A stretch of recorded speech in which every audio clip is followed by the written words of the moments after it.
Okay, just a quick video really. I'm gonna put my clock down here so I can keep an eye on the time. I quite often end up meandering and going on for a long time. Anyway, I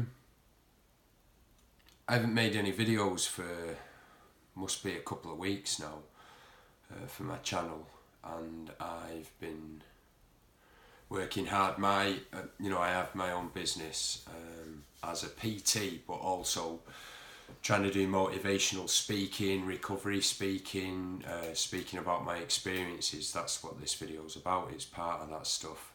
The thing is I've worked really hard on the PT stuff, and it's going quite well.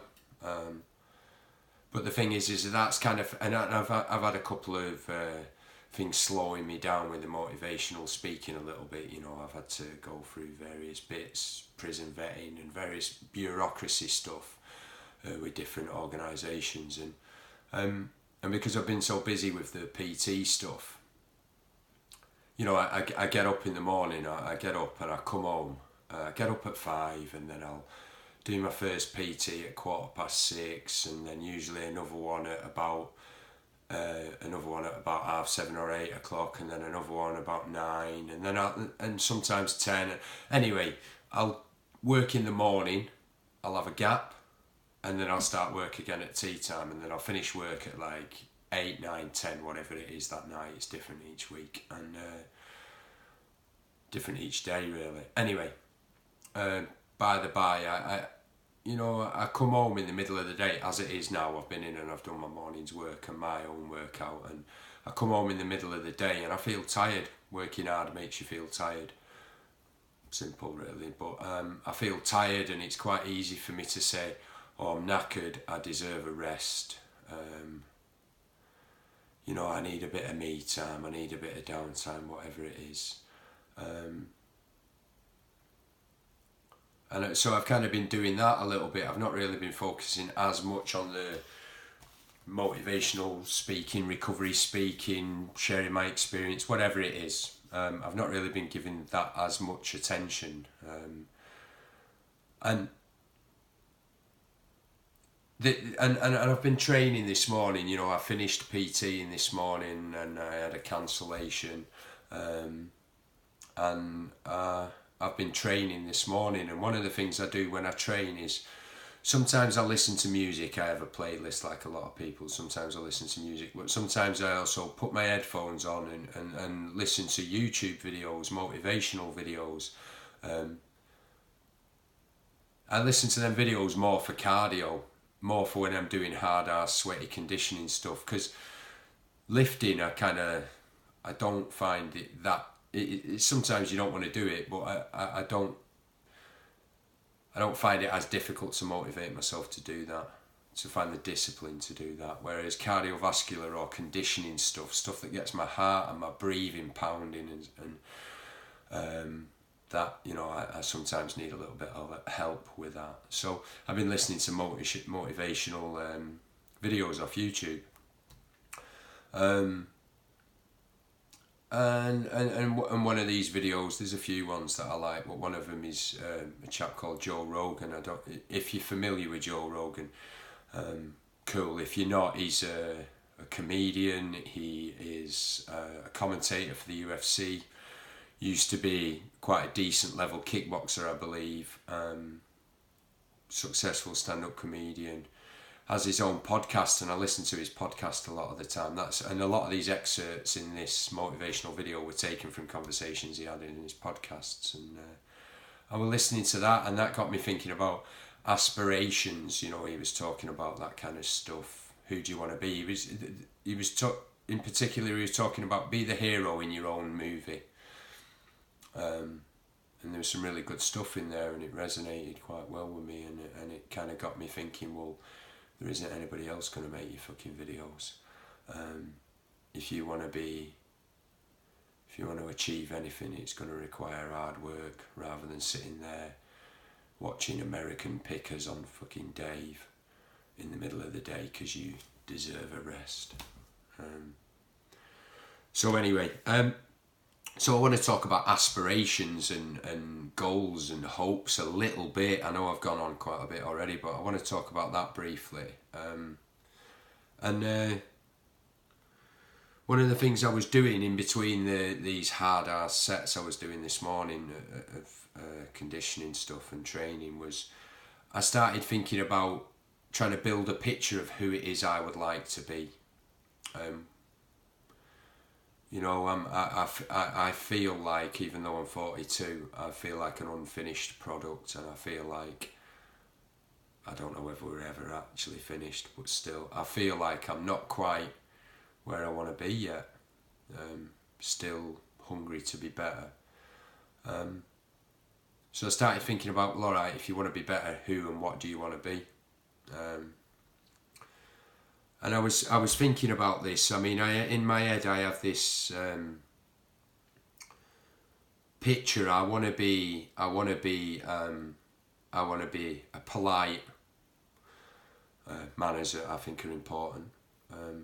I want to be a polite, loving and compassionate person.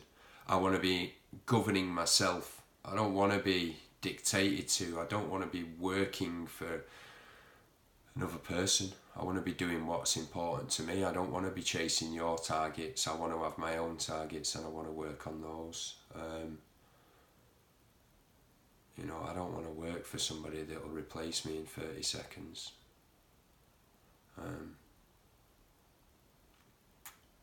You know, I worked in recovery services, and at the time I did that, when I signed up to that, I was full of this passion for recovery and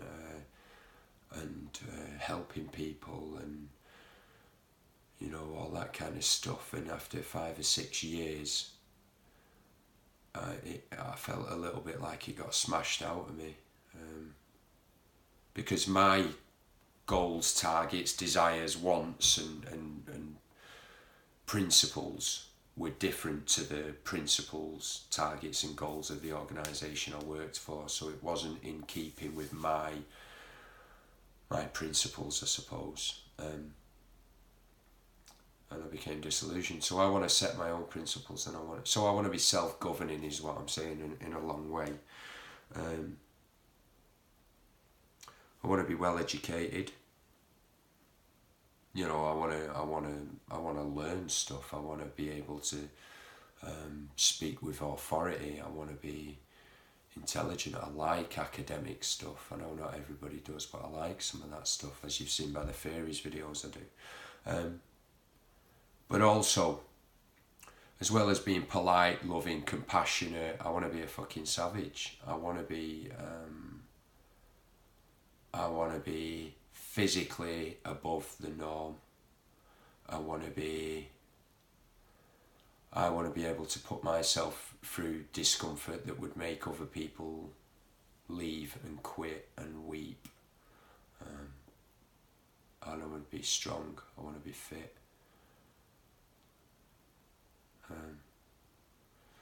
Sounds weird, but you know, that's what it is. That's what I think. That's what I want to be. And part of that, you know, I suppose in my aspirations, I have people I look up to and people I aspire to be like.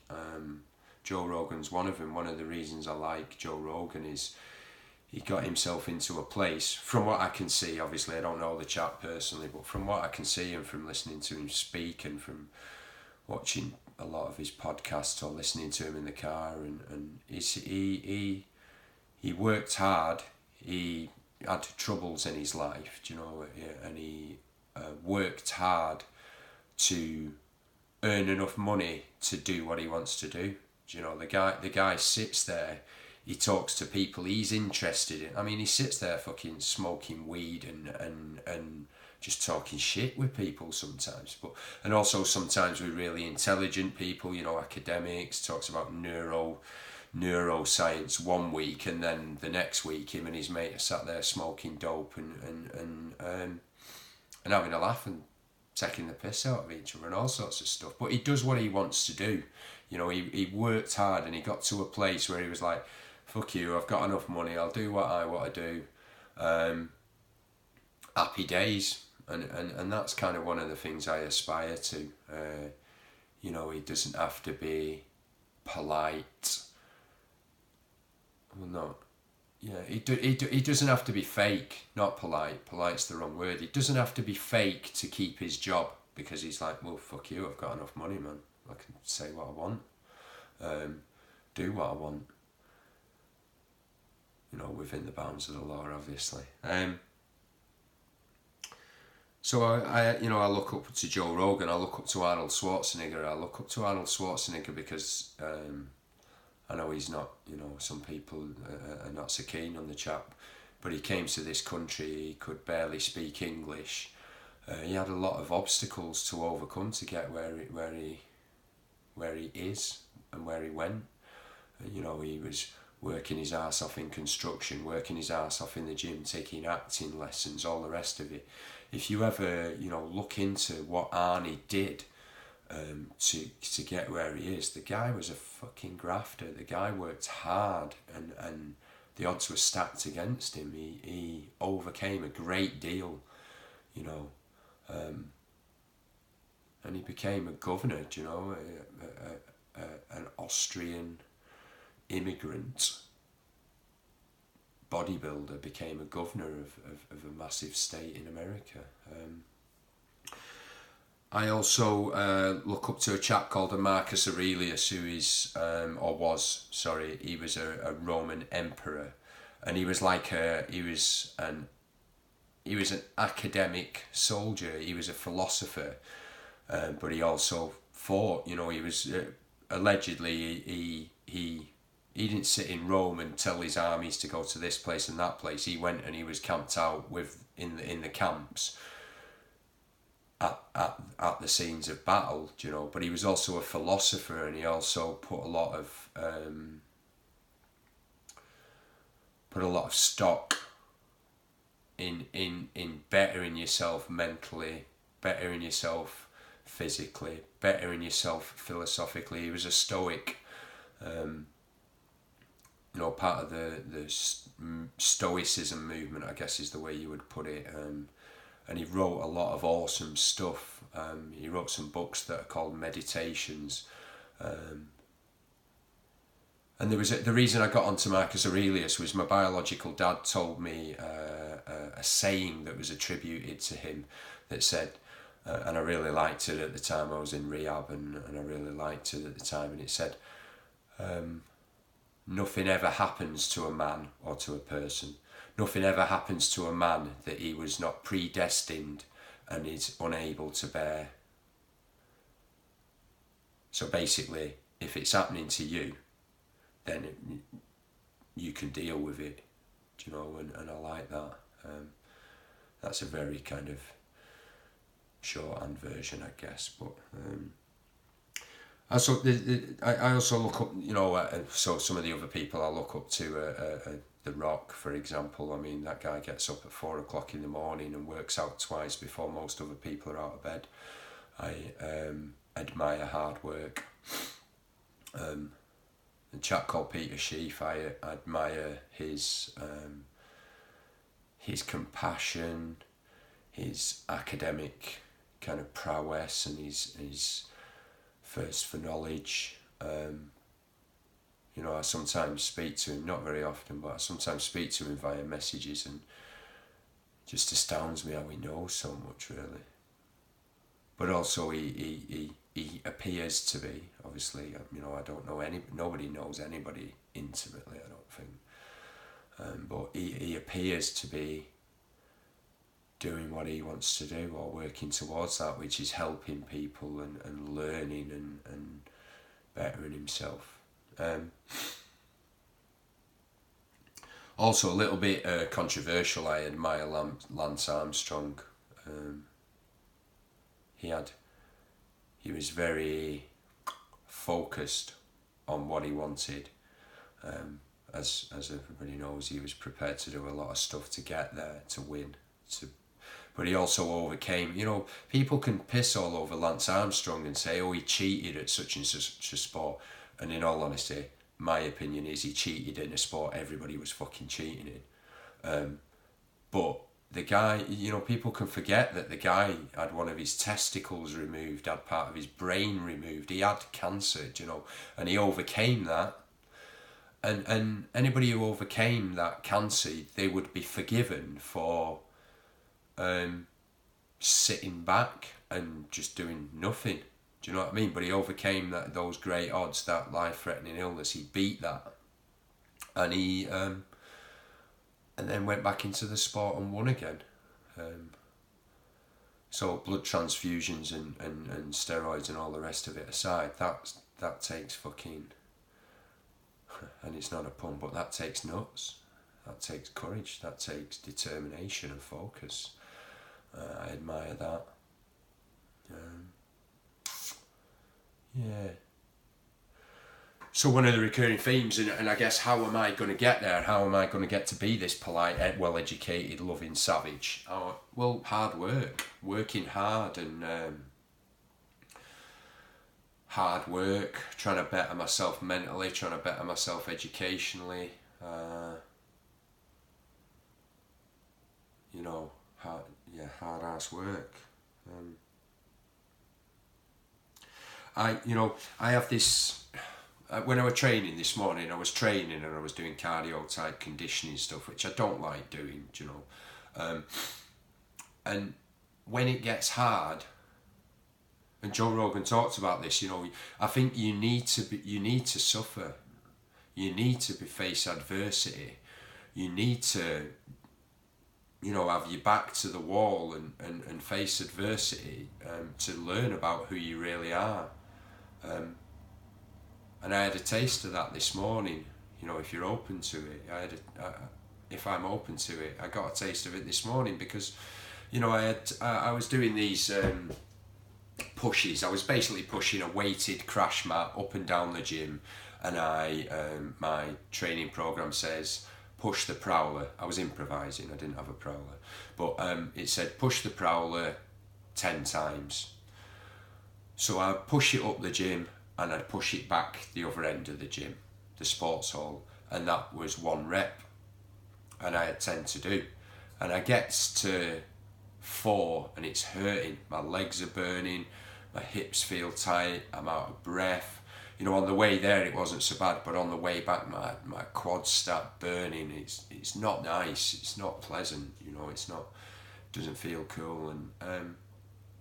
And my head tries blagging its way out of it. I have an inbuilt part of me that wants to cheat. It says, well, you're going there and back.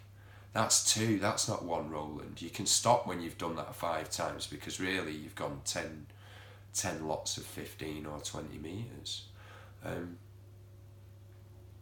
I have that in a lot of areas. Do you know, there's a wheedling part, and I suspect everybody has it, that says, oh, you're all right, just, no, it's fine, and tells little fibs to ourselves. And sometimes I've given to it, and sometimes I don't. You know, this morning I kind of made myself do it anyway. It helped that I was listening to motivational stuff and I was thinking about this polite savage that I want to be. You know, sometimes people look at me because of my training and all the rest of it, and they have this picture in their mind of me being this highly motivated guy and all the rest of it. And quite often, I can't be arsed. I don't want to do it. Do you know what I mean? Sometimes I love it and I want to do it, but other times I just think, oh, fuck this. I'd so much rather just go home. You know, a friend of mine, a coach, Lewis Wenlock, he